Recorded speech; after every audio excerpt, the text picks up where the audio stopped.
আমার সনাতন ভাই, আদিবাসী ভাই, দলিত ভাই, সাঁওতাল ভাই, শিখ ভাই, পাঞ্জাবি ভাই, ভারত আপনার, ভারত আমার, ভারত আপনার, ভারত আমার। আমি বলছি ভারত আপনার, আপনার আপনার আপনার। আমি আপনার ভাই, আমারও ভারত। আসুন মিলেমিশে যেভাবে ব্রিটিশের কালো থাবা থেকে আমার দেশকে আজাদ করেছি, এই সকল অশুভ যারা দেশকে লুটছে এদের হাত থেকে আমরা দেশকে আবার নতুন করে ফিরিয়ে সুন্দর করে সাজাবার জন্য কাঁধে কাঁধ মিলিয়ে চলি। ভাইদের করে বোকা বানানো হচ্ছে। শ্রদ্ধার সাথে বলছি, আপনারা নিশ্চয়ই জানেন LIC কে বিক্রি করে দেওয়া হয়েছে। LIC-তে চাকরি গেছে কাদের? খারাপ নেবেন না, LIC মুসলমানরা চাকরি করে না, আমার হিন্দু ভাইদের চাকরি গেছে। হকারকে বন্ধ করে দেওয়া হয়েছে, কাদের কাছে চাকরি বলুন? আমার হিন্দু সনাতন ভাইদের। শুনুন আমার হিন্দু ভাইরা, সনাতন ভাইরা, শ্রদ্ধা দিয়ে বলছি, যতটা আপনি ভারতকে ভালোবাসেন আমিও ততটা ভালোবাসি। আমি আপনাকে ছোট করছি না, তবে আমার ধর্ম বলছে দেশকে ভালোবাসা, তাই দেশের জন্য মরা এটা আমাদের জন্য পুণ্যের কাজ। দেশকে আমরা এতটাই ভালোবাসি, তাই আপনাদেরকে শ্রদ্ধার সাথে জানাচ্ছি, মনে রাখবেন রেল বিক্রি হয়ে গেল, জিনিসপত্রের দাম কিভাবে চলছে, একটার পর একটা, কারেন্ট থেকে শুরু করে, এয়ারপোর্ট থেকে শুরু করে সব বিক্রি হয়ে যাচ্ছে। তাই আয়কে চোখকে ঘোরাবার জন্য এই সব ষড়যন্ত্র চলছে। আসুন আমার সনাতন ভাই, আদিবাসী ভাই, দলিত ভাই, সাঁওতাল ভাই, শিখ ভাই, পাঞ্জাবি ভাই, ভারত আপনার, ভারত আমার, ভারত আপনার, ভারত আমার। আমি বলছি ভারত আপনার, আপনার আপনার আপনার। আমি আপনার ভাই, আমারও ভারত। আসুন মিলেমিশে যেভাবে ব্রিটিশের কালো থাবা থেকে আমার দেশকে আজাদ করেছি, এই সকল অশুভ যারা দেশকে লুটছে এদের হাত থেকে আমরা দেশকে আবার নতুন করে ফিরিয়ে সুন্দর করে সাজাবার জন্য কাঁধে কাঁধ মিলিয়ে চলি। মনে রাখবেন আমার সনাতন ভাই, আদিবাসী ভাই, দলিত ভাই, সাঁওতাল ভাই, ভারতবর্ষ হলো একটা গাছ, একটা গাছ, একটা বট গাছ বলেন আর যে কোনো গাছ বলেন, একটা শক্তিশালী বড় গাছ। এই গাছের অনেক শিকড় আছে, এই শিকড়ের নাম একটা সনাতন, একটা আদিবাসী, একটা দলিত, একটা সাঁওতাল, একটা বাগদি। মনে রাখবেন আমার ভাইরা, একটা শিকড়ের নামও মুসলমান। যদি একটা শিকড় কাটে গাছ দুর্বল হবে, অর্থাৎ দেশ দুর্বল হবে। মনে রাখবেন আমরা কারো দয়াতে খাই না, আমরা খাই রাজ্জাক আল্লাহর দয়াতে খেয়ে থাকি। তো ভাইয়ের আমার, এখানে মনে রাখবেন আজকে সব ষড়যন্ত্র চলছে, এই ষড়যন্ত্র থেকে আমাদেরকে খুব বুঝে বুঝে পা ফেলতে হবে। তাহলে এই লড়াই হিন্দুদের বিরুদ্ধে নাকি আদিবাসী, সাঁওতাল, বাগদি, খ্রিস্টান না, কোনো ভারতীয়দের বিরুদ্ধে লড়াই নয়। এই লড়াই সংবিধানের পক্ষে, সংবিধান মিটানোকারী কেন্দ্র সরকারের বিরুদ্ধে আমাদের এই লড়াই, ঠিক না বেটি? আজকে রাজ্য সরকারকেও এখান থেকে বলি, রাজ্য সরকারকে এখান থেকে বলি, আমার সরল প্রাণ ভাইয়েরা, আমার সরল প্রাণ ভাইয়েরা ভালোবেসে দিয়েছে, ঠিক আছে, আপনাকে বিশ্বাস করেছে, এই বিশ্বাসের ন্যূনতম হকটা আদায় করুন। যদি আপনি বিশ্বাসের উপযুক্ত না হন, আগামী দিন আপনার বামফ্রন্টের মতো অবস্থা হবে, সেটা পরের বিষয়। কিন্তু বিশ্বাসের উপযুক্ত হন। এই ভারতবর্ষে, এই বাংলায় 35 বা 36 কটা, মনে রাখবেন বিল অকবার নিলে হবে না। অনেকে বলছেন অকবার নেব না, অকবার নয়। যদি ক্ষমতা থাকে, যেভাবে দিদিমণি আসার সময় পার্লামেন্টে সংবিধান উল্টো ধরে চিল্লাচ্ছিল, দেখেন না, ছিঁড়াছিঁড়ি করছিল, ওই রকম ওখানে বক্সিং মারবেন ভেতরে। কথা বুঝছেন না, বোঝেন না? শেষবার চান্স দিচ্ছি, শেষবার চান্স দিচ্ছি। এ লড়াই সংবিধানকে বাঁচাবার লড়াই, শুধু মুসলমানদের লড়াই নয়, সংবিধানকে বাঁচাবার লড়াই। আপনি সংবিধানের স্বার্থে করেন, আমাদের ভালো যদি নাও চান, কমসে কম সংবিধানকে তো ভালোবাসেন, সংবিধানের স্বার্থে করেন। আর একটা কথা রাজ্য সরকারকে বলে যায়, সেটা হলো এটাই, আপনার অনেক আইবি লোক আছে, পুলিশ বন্ধুরা রয়েছে, খবর আপনাদের কাছে চলে যাবে ঠিকই। শ্রদ্ধার সাথে বলছি, যে ওয়াদা করেছিলেন ওয়াকাফ ফিরিয়ে দাও, ফিরিয়ে দেব, এই ওয়াকাফকে ইমিডিয়েটলি ফিরিয়ে দেন। ওয়াকাফকে যারা দখল করেছে দখল মুক্ত করেন। এ কথা যখনই বলা হবে, রাজ্য সরকার কি বলে জানেন? যে ওইভাবে বোলডুজার আমি চালাতে পারবো না। কিন্তু আমরা দেখেছি এই রাজ্য সরকার গরিব হকারদের করে বোলডুজার চালিয়ে ভেঙেছে। হ্যাঁ, দেখাচ্ছেন না, দেখেন না? তাহলে আমার হিন্দু ভাইরা, সনাতন ভাইরা, আমরা আপনাদের দুশ্মন নয়, মুদি দুশ্মনের নজর আপনাদের দেখাচ্ছে। চশমা খুলে ভাইয়ের নজরে দেখেন, আপনাদের জন্য আমার জান দিতে প্রস্তুত আছি আমরা, ঠিক না বে ঠিক গো? হ্যাঁ, আমার হিন্দু ভাইরা আমাদের নয়, তাই বলে দিলাম। তবে মনে রাখবেন, যদি মনে করেন, যদি কেউ মনে করেন আজ মনে হয় মুসলমানরা ফেঁসে গেছে, এখানে সেন্টারে আমাদের, রাজ্যে আমাদের, সব জায়গায় আমাদের, তাহলে আমি বলবো সত্য এমন একটা জিনিস, সত্য এমন একটা জিনিস, পৃথিবীর সব মিথ্যা এক জায়গায় হয়েও সত্যকে মিটাতে পারে না। কিন্তু ইনসাফের স্বার্থে, ইনসানিয়াতের স্বার্থে বলে গেলাম। যাক, আমি সংক্ষেপ করছি, শেষ কথা আপনাদের কাছে বলি, আগামী দিন দিল থেকে বলুন, এই লড়াই কি এখানে শেষ না চলবে? লড়াই এখানে শেষ না চলবে? এই লড়াইয়ের দুটো পন্থা আছে। একটা পন্থা হলো সংবিধান অনুযায়ী, সংবিধান যেভাবে রাইট দিয়েছে, সংবিধানের বাইরে গিয়ে আমি তাহলে নাই, সংবিধান অনুযায়ী কলিকাতার রাজপথ ধরে এই আন্দোলন পুরো দরকার হয়, একেবারে যেভাবে দখল নিয়েছে ওভাবে দখল নিতে হয়, লিয়া হবে, ঠিক আছে না বেঠিক? এ কথা বলেন, দরকার আছে না নাই? তো মনে রাখবেন, এই লড়াই চলবে, কিন্তু সংবিধানের ডায়েরির মধ্যে থেকে, সংবিধানের আন্ডারে থেকে, সংবিধানের বাইরে গিয়ে নয়।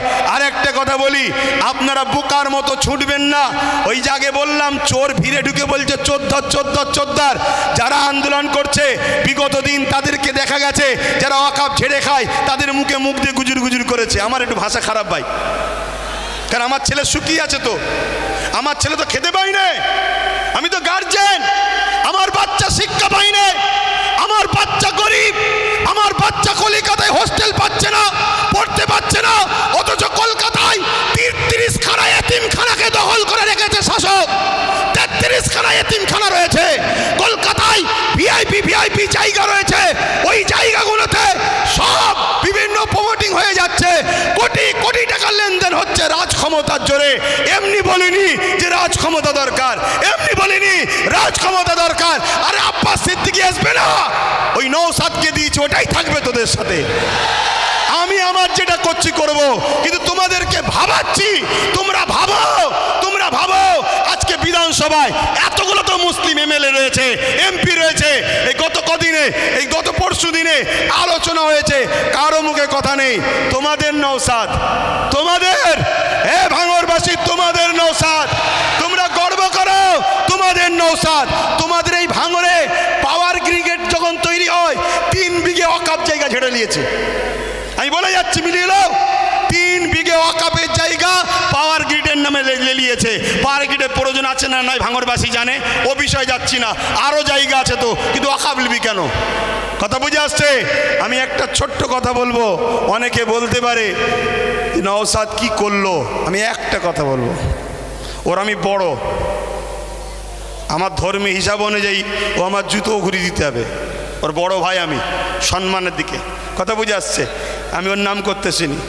আমি একটা ছোট্ট কথা বলবো, ভাঙড়ে এয়ারপোর্টের নামে জমি নিতে গেছিলো, জানেন তো? নিতে পেরেছে? এটা তোমরা বেঁচে, তোমরাই তোমাদের নিজেদের তকদিরকে, আল্লাহর হুকুম তো বটে, করেছো ভালো। কি যদি ও না থাকতো, অন্য কেউ থাকলে একদিন সই করে জমিলে লাখ লাখ হাজার হাজার মুসলমানদের ঘরে উচ্ছেদ হয়ে যেত।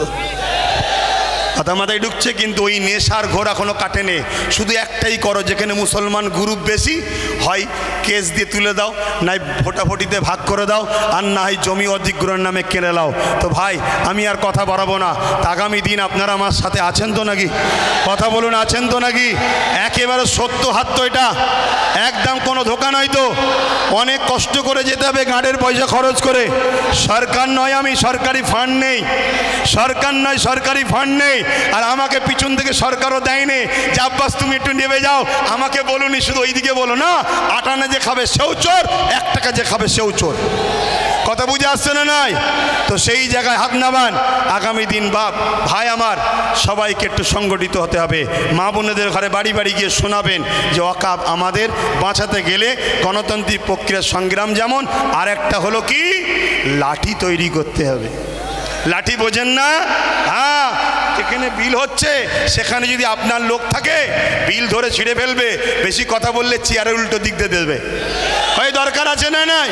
হ্যাঁ, কেন তুমি তুমি সংবিধান বিরোধী কাজ করছো। এর জন্য লোক দরকার আছে। আর এই ত্যাগ স্বীকার করতে আপনাদের ঘরে একটা জিনিস করতে হবে, কি? নিজেদের মধ্যে আমি বড় হব, আমি বড় হব, আমি বড় হবে স্বপ্ন ছাড়তে হবে।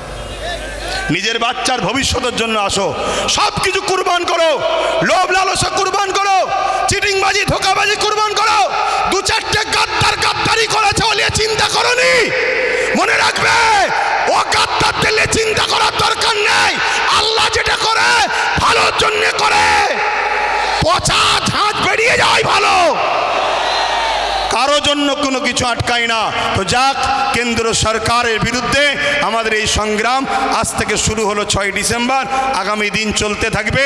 শেষ কথা আবার বলি, বাবরি মসজিদ ইনশাল্লাহ, বাবরি মসজিদ ইনশাল্লাহ, বাবরি মসজিদ ইনশাল্লাহ, বাবরি মসজিদ ইনশাল্লাহ। হাত লম্বা করে তুলে বলুন হবে ইনশাল্লাহ, ইনশাল্লাহ। নারে দিবে, আরো দিল খুলে নারে দিবে, নারে দিবে। লব্বাইক ইয়া রাসূলুল্লাহ, লব্বাইক ইয়া রাসূলুল্লাহ। ভারতবর্ষ, ভারতবর্ষ, ভারতবাসীর ঐক্য, ভারতবাসীর ঐক্য, ভারতবর্ষের সংবিধান নারে দিবেন।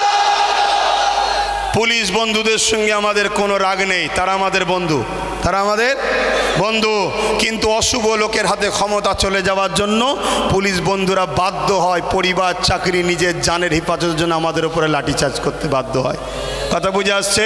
তারা আমাদের বন্ধু, তারা কখনো চায় না, তারও তো ঘরে মা বোন বউ বাচ্চা আছে, তারাও তো একটা বদদুয়ার কথা মনে করে যে হাই লেগে গেলে, বদদুয়া লেগে গেলে শেষ হয়ে যাবে, আমার ছেলের ক্যান্সার হয়ে গেলে কি হবে। তাই তারা জুলুম করতে চায় না, কিন্তু বদমাইশ লোকের হাতে ক্ষমতা চলে যাওয়ার জন্য বদমাইশি করছে। কথা বুঝে আসছে? তো যাক, চিন্তা করার কিছু নেই। আমি এখানে সংক্ষেপ করছি, আস্তে আস্তে ঘরে যাবেন, আস্তে আস্তে ঘরে যাবেন। মনে রাখবেন, এ দেশ আমাদের ছিল, আছে, থাকবে। সংবিধান ছিল, আছে, থাকবে। সরকার আছে, পড়ে যাবে। কেন্দ্র সরকার যেটা করছে অন্যায় করছে। আসুন ছোট করে একটু দোয়া, আল্লাহুম্মা আমিন, আল্লাহুম্মা আমিন। আয় আল্লাহ, হাবিবের খাতির রহমত করে দয়া করে আমাদের এই চেষ্টাকে আপনি কবুল করেন।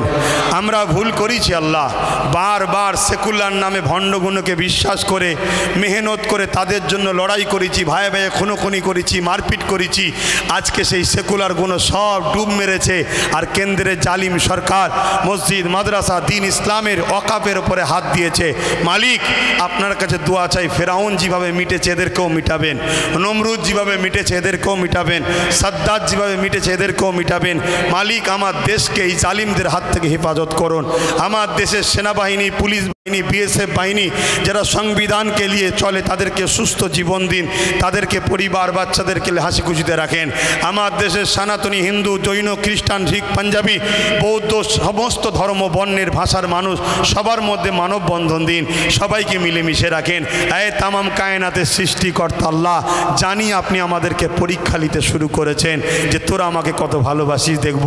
আল্লাহ, আপনার পরীক্ষায় যেন আমরা নিজেদের জানকে দিয়ে হলেও এই জালিমের গদিকে তুলতে পারি, এই ক্ষমতা আপনি আমাদেরকে দেবেন আল্লাহ। আয় আল্লাহ, আপনি আমাদেরকে পরীক্ষা নিচ্ছেন, পাশাপাশি আপনার কাছে ভিক্ষা চাই, আপনি আমাদেরকে আরও কামিয়াবি দেন। এখান থেকে দোয়া আছে আমার ছোট ভাইকেও আপনি কামিয়াবি দেন। আরও যারা ন্যায় পরায়ণ সত্যের সাথে কাজ করছে তাদেরকেও কামিয়াবি দেন। মালিক, ধোকাবাজ, চিটিংবাজ, প্রতারণাকারী, ছদ্মবেশী, মুনাফিক মুসলমানদের থেকেও আমাদেরকে সতর্ক থাকার তৌফিক দেন।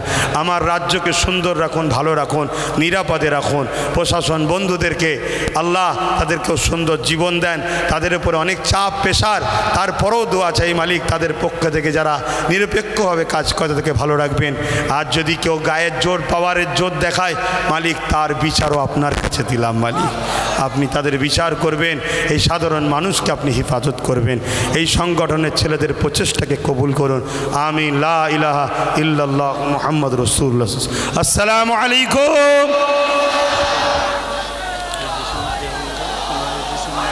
না না, আমরা বিভিন্ন জায়গায় প্রোগ্রাম আরও করছি, আপনাদের এখান থেকে শুরু হলো।